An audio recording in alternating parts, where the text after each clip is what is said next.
Empat jenis tobat yang ditolak Allah Subhanahu wa Ta'ala. 1. Tobat ketika ajal menjelang. Tugas kita di dunia adalah dengan beribadah sebanyak-banyaknya dan memohon ampunan kepada Allah Subhanahu wa Ta'ala atas segala kesalahan yang telah kita perbuat.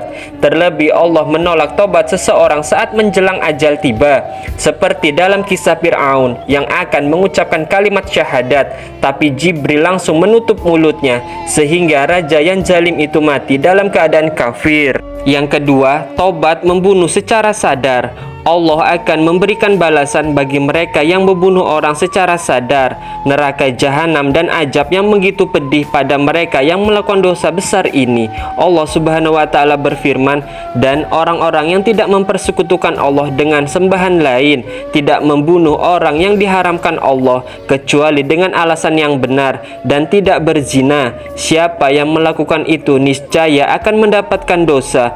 Quran Surah Al-Furqan ayat 68. Yang ketiga, tobat memakan harta anak yatim. Mereka yang memakan harta anak yatim tidak akan diampuni Allah dan akan mendapatkan siksa api neraka yang menyala-nyala. Seperti firman Allah, sesungguhnya orang-orang yang memakan harta anak yatim secara zolim, sebenarnya mereka itu menelan api dalam perutnya, dan mereka akan masuk ke dalam api neraka yang menyala-nyala. Quran Surah An-Nisa ayat 10.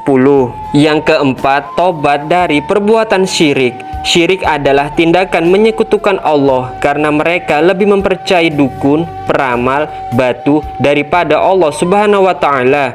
Allah Subhanahu wa Ta'ala berfirman, sesungguhnya Allah tidak mengampuni dosa karena mempersekutukan Allah, tetapi Dia mengampuni dosa yang selain syirik itu bagi siapa yang dikehendaki. Siapapun yang mempersekutukan Allah sungguh telah berbuat dosa dan sangat besar.